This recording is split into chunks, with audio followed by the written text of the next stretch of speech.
ಕೊಲೆ ಪ್ರಕರಣದಲ್ಲಿ ದರ್ಶನ್ ಅವರ ಆಪ್ತ ಸ್ನೇಹಿತೆ ಆದಂತಹ ಪವಿತ್ರ ಗೌಡ ಅವರು ಪೊಲೀಸರ ವಶಕ್ಕೆ ಇದೀಗ ಬಂದಿದ್ದಾರೆ.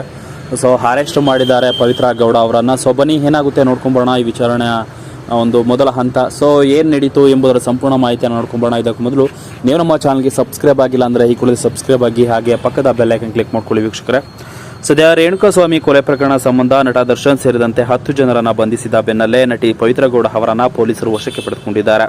ನಟ ದರ್ಶನ್ ಅವರೊಂದಿಗೆ ಕಳೆದ ಕೆಲ ಸಮಯದಿಂದ ಪವಿತ್ರ ಗೌಡ ಆತ್ಮೀಯವಾಗಿದ್ದರು. ಸೊ ದರ್ಶನ್ ಹಾಗೂ ಪವಿತ್ರ ಹಲವು ಸಮಾರಂಭದಲ್ಲಿ ಜೊತೆಯಾಗಿ ಕಾಣಿಸಿಕೊಂಡಿದ್ದಾರೆ. ಇಬ್ಬರ ನಡುವಿನ ಸ್ನೇಹದ ಬಗ್ಗೆ ನಾನಾ ರೀತಿಯ ಚರ್ಚೆಗಳು ಕೂಡ ನಡೀತಾ ಇದ್ವು. ಸೊ ಪವಿತ್ರ ಗೌಡಗೆ ಚಿತ್ರದುರ್ಗದ ಮೂಲದ ರೇಣುಕಾಸ್ವಾಮಿ ಎನ್ನುವ ವ್ಯಕ್ತಿ ಸೋಷಿಯಲ್ ಮೀಡಿಯಾದಲ್ಲಿ ಮೆಸೇಜ್ ಹಾಗೂ ಅಶ್ಲೀಲ ಫೋಟೋ ವಿಡಿಯೋಗಳನ್ನು ಕಳಿಸುತ್ತಿದ್ದ. ಈ ವಿಚಾರ ದರ್ಶನ್ ಅವರ ಅಭಿಮಾನಿಯೊಬ್ಬನಿಗೆ ತಿಳಿದಿದೆ.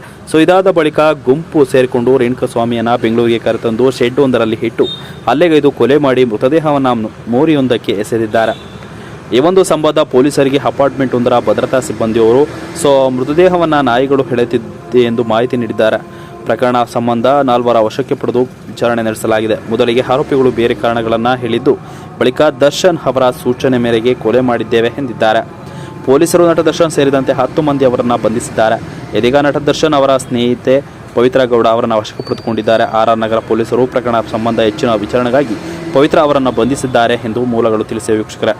ಇದು ಇನ್ನು ವಿಚಾರಣೆ ಕೂಡ ನಡೀತಾ ಇದೆ. ಸೊ ವಿಚಾರಣೆಯಲ್ಲಿ ಯಾರ ಹೆಸರು ಬರ್ತದೆ, ಸೊ ಇದು ರೇಣುಕಾಸ್ವಾಮಿ ಅವರ ಕೊಲೆಗೆ ಇವರು ಕೂಡ ಇನ್ವಾಲ್ವ್ ಆಗಿದ್ರ, ದರ್ಶನ್ ಅವರು ಹಾಗೂ ಪವಿತ್ರ ಗೌಡ ಅವರೇ ಕಾರಣನ, ಸೊ ಎಲ್ಲ ಒಂದು ವಿಚಾರವನ್ನು ನಿಮ್ಮ ಮುಂದಿನ ವಿಡಿಯೋದಲ್ಲಿ ತಿಳಿಸಿಕೊಡ್ತೀನಿ ವೀಕ್ಷಕರೇ. ಸೊ ಅಲ್ಲಿವರೆಗೂ ಈ ವಿಡಿಯೋನ ಶೇರ್ ಮಾಡಿಕೊಡಿ, ಲೈಕ್ ಮಾಡಿ, ಕಮೆಂಟ್ ಮಾಡಿ ಅಂತ ಹೇಳ್ತಾ ಈ ವಿಡಿಯೋನ ಮುಗಿಸ್ತಾ ಇದ್ದೀನಿ. Thank you.